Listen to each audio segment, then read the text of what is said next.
Êtes-vous pour, êtes-vous contre? En France, quand on parle de corrida, il faut choisir son camp. Moi, je suis pour. Je trouve que le sang, le sable, l'or, la beauté, le courage font un alliage fabuleux dans l'une de nos dernières cérémonies où l'on ose regarder la mort en face, où l'on ose glorifier la mort pour mieux l'exorciser. C'est tout de même mieux d'avoir une vie de taureau de combat, élevage en liberté et mort glorieuse, que d'être un poulet en batterie ou un bœuf qu'on mène à l'abattoir. Mais peut-être êtes-vous contre, parce que pour vous, la souffrance animale réelle lors de la corrida est tout simplement insupportable, et que toute la mythologie, toute la transcendance que porte la corrida ne vaut pas, pour vous, le prix du sang du taureau. Vous avez ici l'un des plus grands toreros, José Thomas, à Nîmes, la semaine dernière, a signé ce qu'on appelle déjà la corrida du siècle, un nombre d'oreilles incalculable, un taureau gracié, parce que la corrida, c'est cela, c'est l'art de magnifier le taureau, c'est le taureau qu'on vient admirer, c'est le taureau qu'on vient applaudir, et l'homme est là simplement pour porter le taureau. Oui, je sais, dès qu'on est lyrique, dès qu'on est poétique, on enflamme ceux qui sont contre, parce qu'ils sont inaccessibles à ces arguments, certes, irrationnels.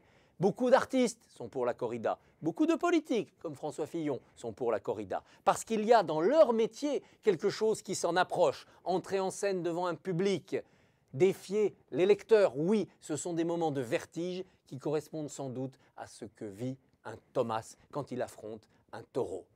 Tout cela participe de ce qui est inexplicable, puisque c'est quasiment religieux. C'est-à-dire que, bien entendu, malgré la décision du Conseil constitutionnel qui a validé la corrida, le débat va continuer. Il est, sans jeu de mots, dans notre pays, un débat sanglant, un combat. Matalo!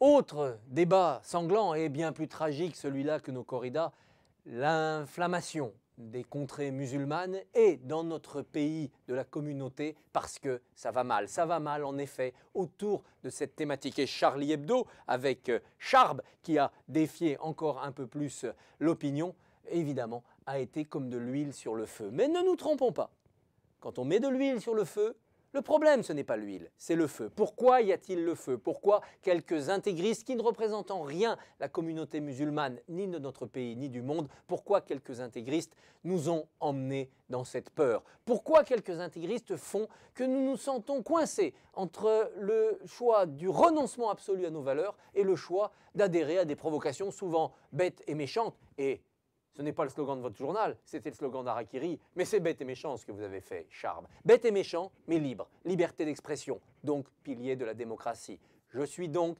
avec Charlie Hebdo, complètement. Mais cela veut dire que nous devons travailler encore et toujours pour combattre ensemble, musulmans et non musulmans, les intégristes, et travailler ensemble, musulmans et non musulmans, à la solidification de notre République. Oui, il y a dans la République la liberté d'expression, il y a la laïcité. Cela a été négocié avec les autres confessions il y a bien longtemps, jusqu'à la séparation de l'Église et de l'État. Il faut le faire avec une communauté musulmane qui doit s'intégrer et pour s'intégrer, se construire, avoir son propre clergé, avoir une autorité.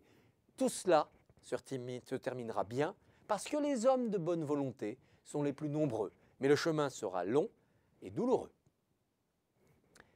Allez voir Les Saveurs du Palais, ce film où Jean d'Ormesson est un président de la République absolument délicieux et Catherine Fro, une cuisinière absolument épatante. C'est un film bien sûr sur la figure mitterrandienne, cet homme qui aimait tant la nourriture. C'est un film aussi et d'abord sur la cuisine, sur l'art de la cuisine et derrière l'art de la cuisine, sur toutes ces recettes, tous ces produits qui nous viennent du passé de nos grands-mères, de la France d'antan et qui, hélas, vont sans doute se perdre. Grâce à Fro et d'Ormesson, grâce à Christian Vincent, voilà un peu du culte de cette cuisine revisitée.